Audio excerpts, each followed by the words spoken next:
E aí galera, tudo bem com vocês? Mais uma aula aqui pro canal. E o assunto de hoje é sobre a Lei 9784 aí, de 1999, a Lei do Processo Administrativo, tá pessoal? Antes disso eu vou pedir para vocês deixarem um like, se inscrever no canal, conhecer minha página no Instagram, @tutorial do concurseiro, e se você quiser ser meu aluno ou minha aluna, link na descrição do meu WhatsApp, você vai falar diretamente comigo, eu vou apresentá-los aí. Mas já adiantando, o meu curso ele tem materiais teóricos bem resumidos e direcionados para a banca, o UFG. Tem listas de questões, tem vários simulados, eu vou produzir um total de 6 até a prova, já tem 4 disponíveis lá nessa pasta. Também esse curso vai se estender para o IF Goiano, então se de repente você vai prestar essa prova que tem as mesmas matérias, vai se manter, tá? Então para você que quer ir prestar o IF Goiano, e também vou te dar todo um suporte via WhatsApp. Se você precisar tirar dúvida, você vai conversar diretamente comigo, pode me mandar perguntar qualquer coisa, estarei à sua disposição, tá? Então o valor tá bem interessante, link na descrição. Vamos falar sobre esse assunto aqui, cara, que a Lei 9784, ela basicamente é uma lei. Tem muita informação, tá? Essa aula não substitui a leitura desse normativo, pessoal. Você que vai fazer essa prova tem que se acostumar a fazer a leitura da lei seca, tá? É o que eu sempre falo, ó. Estudar para concurso, cara, você tem que pegar lei seca, PDF e questões. Videoaulas é bacana? É bacana. Tanto é que eu estou fazendo videoaulas para vocês. Por que eu estou fazendo videoaula para vocês? Porque é uma forma de vocês conhecerem o meu trabalho. Se eu não estivesse fazendo videoaula aqui no YouTube, vocês nem saberiam que que eu tenho um curso que eu ofereço essas facilidades para vocês. Mas, pessoal, quando você vai estudar lei, tá? É importantíssimo que você tenha a lei seca aí, o arquivo da lei mesmo, ou o seu vademecum, e você vai fazendo as marcações, igual eu fiz aqui, tá vendo? A minha lei 9784 tá toda marcada, tá? Esse aqui é um arquivo em PDF que eu vou salvando com as minhas anotações nos pontos onde eu acho mais importante. Isso vocês têm que fazer também, tá? Então, essa aula aqui, o que que eu vou fazer? Qual que é a proposta de hoje? Eu vou fazer um raio-x aqui, vou passar nos principais pontos, os que mais caem dessa lei, vou resolver algumas questões da UFG, né? Para você entender mais ou menos como é que cai. E é isso, mas vai ficar muita coisa para trás. Eu não vou conseguir esgotar tudo isso aqui numa aula, tá?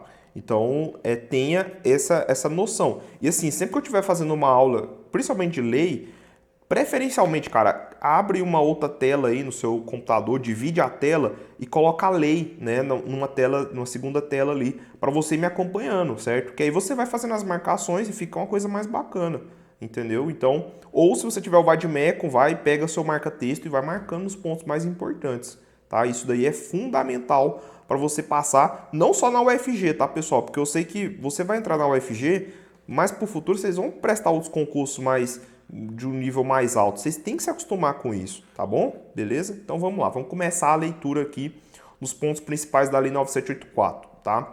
Então ela fala sobre o processo administrativo no âmbito da administração pública federal. Lembrando que essa lei ela pode ser aplicada subsidiariamente aos estados e municípios, tá? Lembrando que os estados eles têm as suas próprias leis de um processo administrativo. Por exemplo, o estado de Goiás ele tem a sua lei que regula o processo administrativo do estado de Goiás. Muitas coisas que tem lá são parecidas com o que tem aqui. Na maioria das vezes, essas leis elas são praticamente ipsis literis, a lei principal aí que é do âmbito federal, tá? E ela se aplica tanto à administração pública direta quanto indireta, tá? Federal. Então, direta seriam, por exemplo, a União e seus ministérios, né? Ministério da Saúde, Educação, da Saúde. E a indireta seriam as entidades, né? Que tem personalidade jurídica, por exemplo, a própria UFG. Então ela se utiliza aí da Lei 9784. Tá? Então, qual que é o objetivo dela? Né? A proteção dos direitos dos administrados, ou seja, das pessoas, dos usuários do serviço público, né? Eles têm assegurado aí os seus direitos, tá bom? Beleza. Além disso, pessoal, cuidado com isso aqui, tá? Ela se aplica também aos órgãos do poder legislativo e judiciário da União quando no desempenho da função administrativa.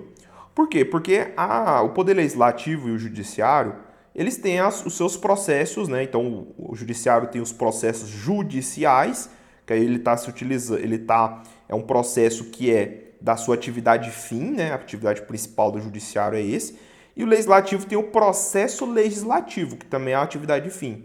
Só que esses poderes, eles têm atividade meio, eles têm a função administrativa também. Eles fazem licitação, eles têm processo administrativo disciplinar, enfim, tem vários processos que são processos administrativos e que, quando no exercício dessa função, se utiliza da Lei 9784 aí, para o desempenho dessa função, certo? Decore isso aí. Aí aqui, no parágrafo 2º, ele fala, né, a definição. Isso aqui a gente estuda bastante na lei de licitações também, em outras leis aí, né? Então, o que é o órgão? O órgão é aquela unidade de atuação integrante da estrutura da administração direta e da estrutura da administração indireta. Toma cuidado com essa segunda parte aqui, que pode ser que você confunda, né? Porque assim, o órgão, ele pode, por exemplo, a UFG, ela tem um órgão que chama Pró-Reitoria de Assuntos Estudantis, tá? É a PRAE, né? Isso é um órgão da administração indireta, é um órgão que faz parte da administração indireta. Agora, quando você fala órgão de maneira ampla, você está falando, por exemplo, os ministérios subordinados à União, né? Agora, a UFG, né, como uma entidade, né? Então, a gente vai falar aqui, ó, entidade é aquela que tem personalidade jurídica. Então, a UFG em relação à União, ela é uma entidade. Agora, a PRAE em relação ao UFG, ela é um órgão, certo? Então, toma esse cuidado para você fazer essa distinção. O órgão, ele é aquela unidade que é desconcentrada. O que é a desconcentração? Desconcentração é quando você subdivide e essa subdivisão está dentro de uma estrutura, certo? Agora, a descentralização é quando você cria, né, uma entidade que tem personalidade jurídica própria. Então, a UFG é uma entidade, o IFG, o IF goiano são entidades, né? Agora, o Ministério da Educação não é uma entidade, é um órgão. Por quê? Porque ele está subordinado à estrutura da União, certo? Da administração, do Poder Executivo Federal. Toma esse cuidado para não confundir, tá? E autoridade é aquele agente público, né, que tem poder de decisão, certo? Esse artigo 2º, em outras bancas, costuma cair. Agora, para o UFG, não tem tanta questão assim, tá? Mas só para registro aí, né, o mnemônico que você usa para memorizar esses princípios aí da administração pública é o será fácil pro momo, né? Então, o SE de segurança jurídica, o RA aqui de razoabilidade, esse F aqui de finalidade, o A de ampla defesa, o C de contraditório, o I de interesse público, o L de legalidade. Esse PRO de proporcionalidade, o MO de motivação e esse outro MO de moralidade. Enfim, né? Talvez vai que cai, né? Então, tá aí, beleza? Então, aqui no parágrafo único ele fala, né, quais são aí os critérios a serem observados, né, nos processos administrativos. Então, tem a atuação conforme a lei e o direito, atendimento a fins de interesse geral, não pode promoção pessoal, né? Atuação segundo os padrões éticos de probidade, decoro e boa-fé. Enfim, tem vários critérios. Depois vocês dão uma lida nisso aí, que é importante, tá?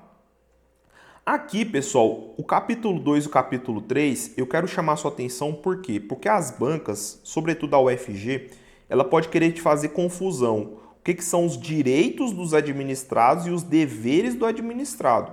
Quem que é o administrado?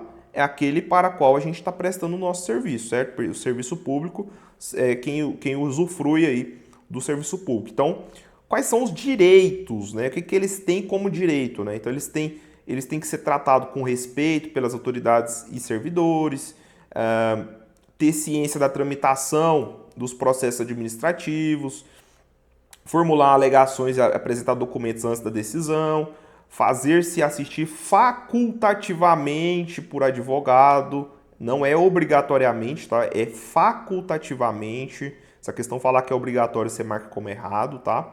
E quais são os deveres do administrado, né? Então, eles têm que expor os fatos conforme a verdade, proceder com lealdade, urbanidade e boa-fé, não agir de modo temerário, né? Que é arriscado ou perigoso, a mesma coisa, prestar as informações que lhe forem fornecidas, colaborar para o esclarecimento dos fatos, tá?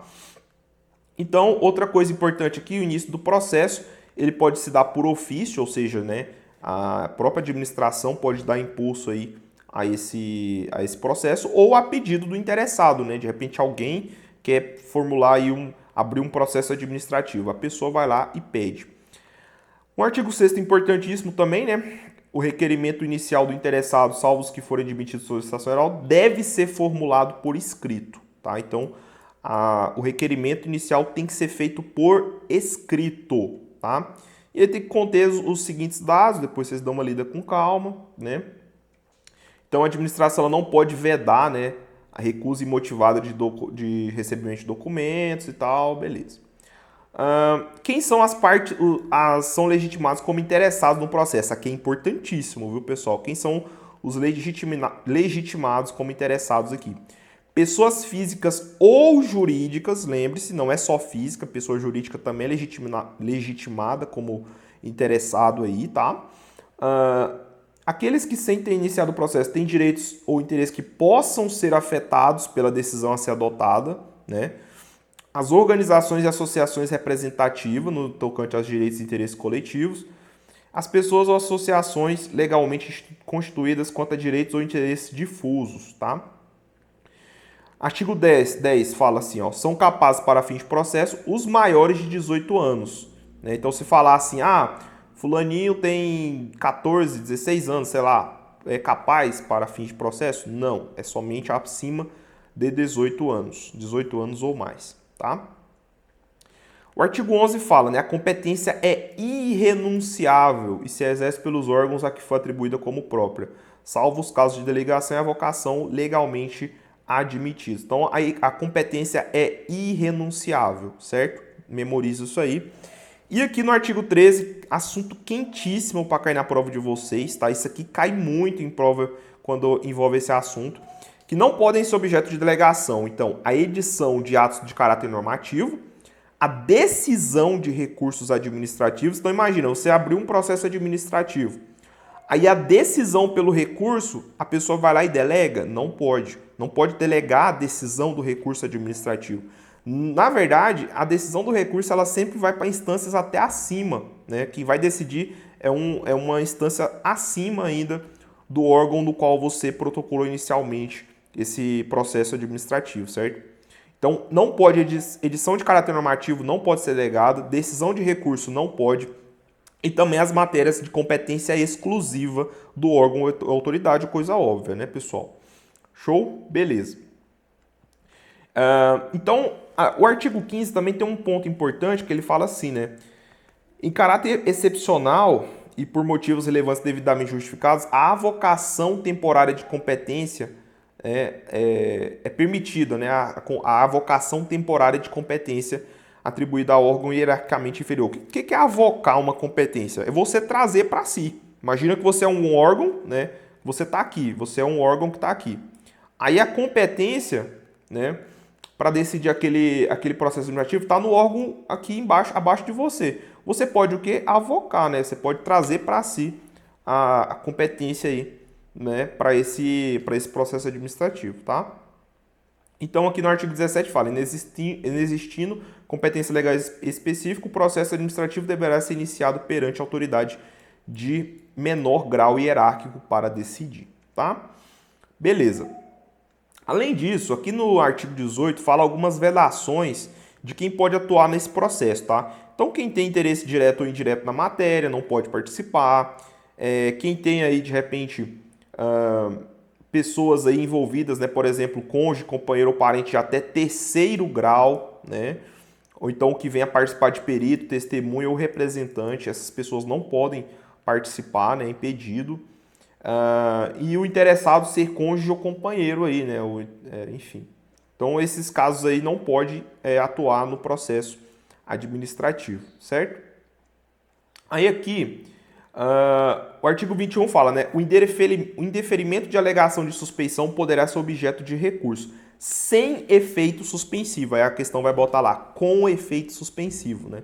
Então, aqui, o indeferimento de alegação de suspeição, né? O que é a suspeição? É quando, de repente, os interessados, né, serem cônjuge ou companheiro de parente de até terceiro grau, beleza? Então, poderá ser arguida aí suspeição dessa autoridade, né, que tem a amizade íntima aí, né? Beleza? Ok. Vamos lá.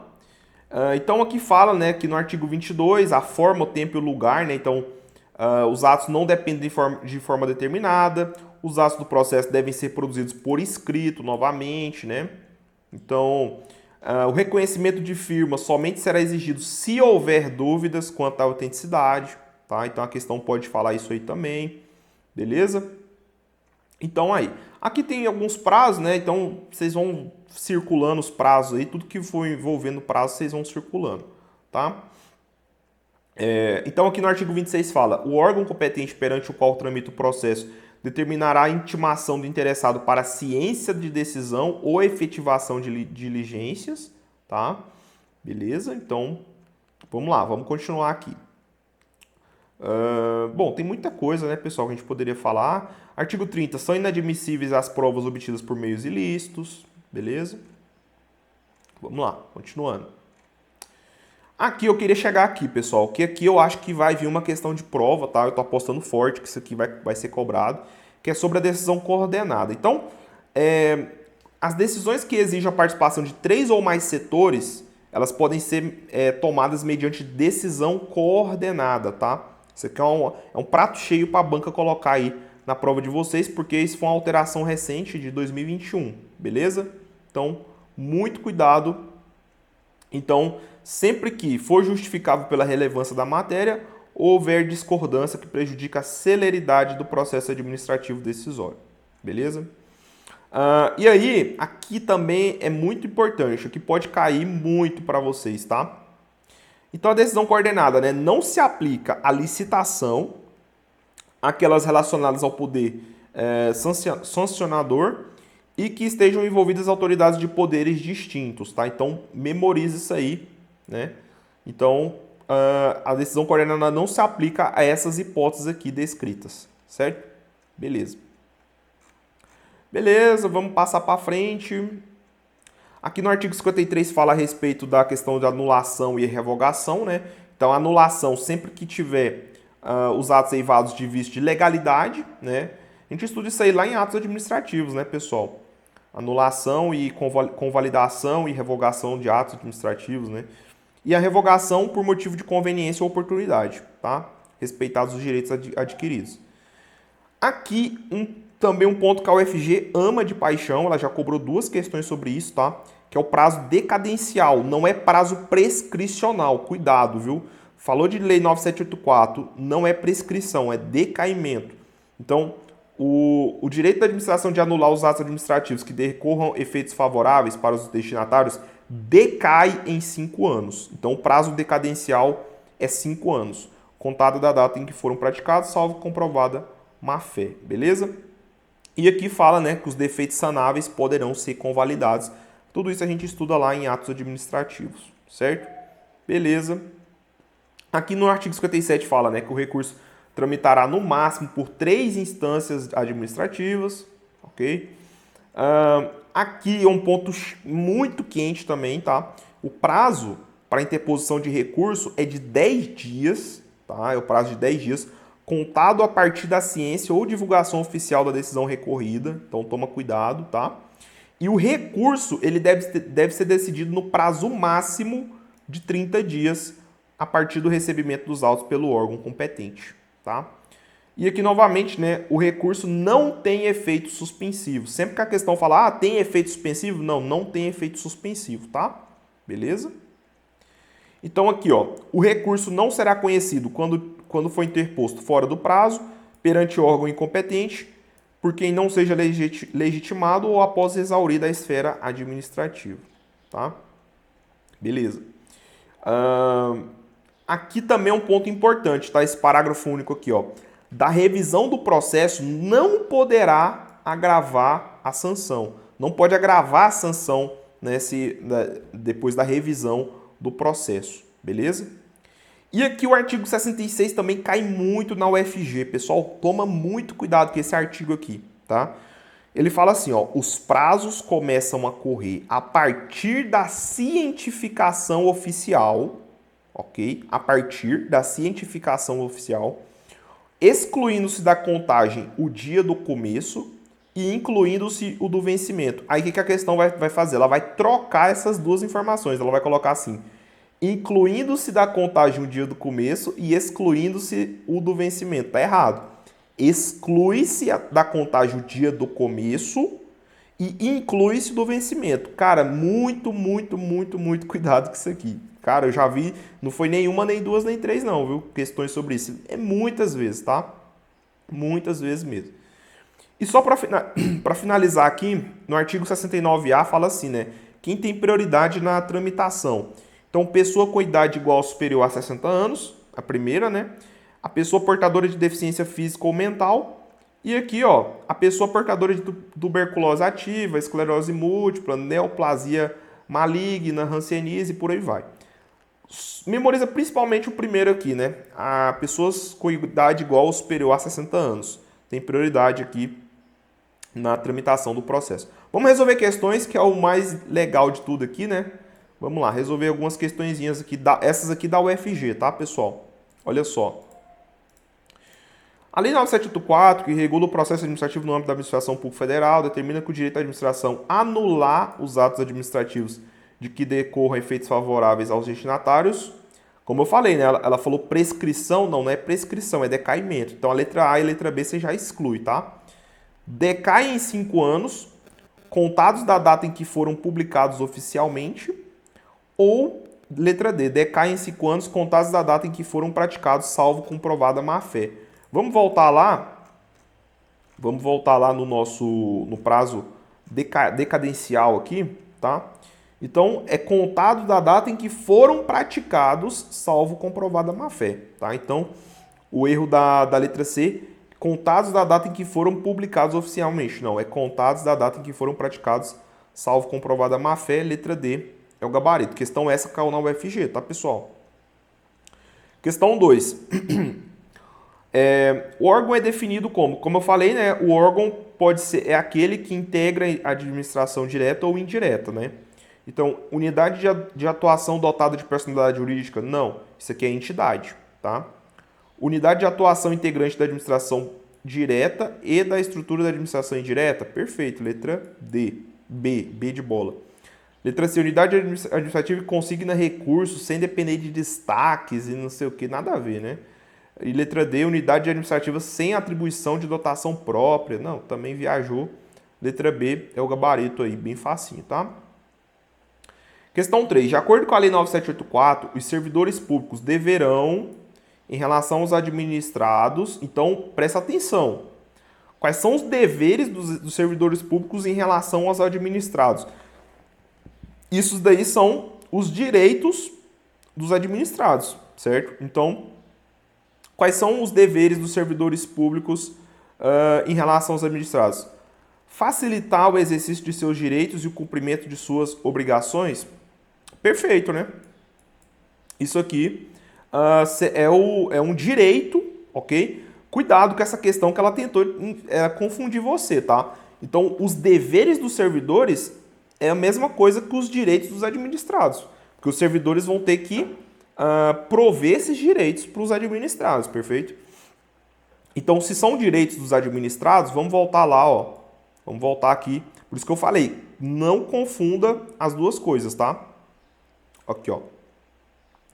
Então, aqui no inciso 1º, né, fala exatamente que os servidores devem facilitar o exercício dos seus direitos, os direitos de quem? Dos administrados, e o cumprimento de suas obrigações. Portanto, esse é o gabarito. Letra A.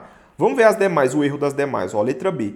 Expor os fatos conforme a verdade para os administrados? Errado. Aqui, na verdade, essa letra B, na verdade, aqui, ó, aqui ele inventou, né? Para os administrados, né? Na verdade, expor os fatos conforme a verdade para as autoridades, para os servidores. Ele inventou esse resto. Isso aqui seria os deveres, tá? E não os direitos dos administrados. Isso aqui são os deveres, tá aqui, ó. Inciso 1º do artigo 4º. Quais são os deveres do administrado? Expor os fatos conforme a verdade. Expor os fatos conforme a verdade, tá vendo? E são os deveres dos administrados. Ó a letra C. Proceder com lealdade, urbanidade e boa-fé em relação aos administrados. Não, isso aqui, ó, ele inventou também. E essa primeira parte são os deveres dos administrados. A questãozinha chata essa, né, cara? Oferecer as informações que lhe forem solicitadas, esclarecendo os fatos. Isso aqui também são deveres dos administrados. Agora, isso aqui é um direito, facilitar o exercício de seus direitos. Isso aqui é um direito, tá? Então, letra A é o gabarito. Show? E 4, olha só. As normas básicas sobre o processo administrativo estabelecidas na Lei 9784, visando inclusive a proteção dos direitos administrados ao melhor cumprimento dos fins da administração, aplicam-se às empresas privadas concessionárias de serviços públicos. Não, né, pessoal? A gente viu que a aplicação das normas do processo administrativo é a administração direta e indireta da administração federal. Então, letra D é o gabarito, né? A letra C, aos órgãos públicos nas órbitas dos estados e municípios, assim, pode até ser aplicada de maneira subsidiária, né, pessoal? Mas, em linhas gerais, essa norma se aplica tão somente aí à administração federal direta ou indireta, de forma direta, né? Sim, ela se aplica mesmo, né, para essas entidades e órgãos aí dessa estrutura, certo? Então, letra D é o gabarito. Vamos só resolver algumas aqui, só para a gente, de outras bancas, que pode ser cobrada em prova. Essa questão 4 aqui, ó. Com o fim de simplificar o processo administrativo em âmbito federal, que prevê sempre que for justificado pela relevância da matéria e houver discordância que prejudique a celeridade do processo administrativo, decisório de regra de decisões administrativas que exijam a participação de 3 ou mais setores, foi o que eu falei para você, né? Dá uma estudadinha boa na decisão coordenada, beleza? Porque isso é uma alteração recente, né? A mais recente que tem aí, né? De 2021, que pode ser cobrada em prova, tá? Então, eu apostaria, pessoal, fortemente aqui na cobrança da decisão coordenada. Eu não tô achando aqui, cara. Decisão coordenada. Aqui, ó. Tá no artigo 49A, tá? Vai lá no seu artigo 49A e dá uma circulada aqui em 3 ou mais setores, tá? Isso pode ser cobrado em prova. Então, isso aqui seria a decisão coordenada, gabarito, letra D de dado. Vamos ver se tem mais alguma aqui interessante para a gente poder... Aqui, ó, essa aqui também é outra que fala dos deveres do administrado, né? Então, tá falando aqui, qual que não é, né? A exceção de uma, que não é dever do administrado. Então, aqui, ó, expor os fatos conforme a verdade. Isso é um dever, né? Comunicar a chefia imediata falhas no processo administrativo, nos processos de trabalho de outro servidor. Aqui não tem nada a ver, né? Porque aqui... Primeiro porque não tem isso aqui, né? Depois, ó, isso aqui são... Peraí, vamos só voltar aqui, ó, nos deveres dos administrados, só para vocês entenderem, ó. Porque aqui é muito importante, pessoal, você não confundir direito com dever, tá? Olha lá, ó. Os direitos administrados, né? São esses 4 aqui, e os deveres são esses outros 4 aqui, tá? Então isso aqui não tem nada a ver, pessoal, nada a ver mesmo. Ó, proceder com lealdade, urbanidade e boa-fé, isso é realmente um dever. Não agir de modo temerário, né? Também é um dever. Prestar as informações que lhe forem solicitadas e colaborar para o esclarecimento de fatos também, isso aí é um dever, né? Então, é isso, tá? Pessoal, com isso a gente encerra aqui essa aula de processo administrativo. Espero que vocês tenham gostado. Tentei falar muita coisa aqui em um curto espaço de tempo. Como eu falei, isso não substitui a leitura do normativo. Dê uma lida aí, resolva muitas questões. Para quem for meu aluno, tem questão pra caramba para você poder treinar aí para esse assunto, tá? Mas é aquela coisa, não é um assunto super relevante, serão 5 questões de peso 1 em legislação. Pode ser que nem caia a questão de Lei 9784, né? Mas se cair, você já está sabendo aí, né? Principalmente da decisão coordenada ali, que pode ser uma questão de prova na UFG, quem sabe, tá? Beleza? Com isso a gente encerra. Valeu, galera, um abraço e até a próxima.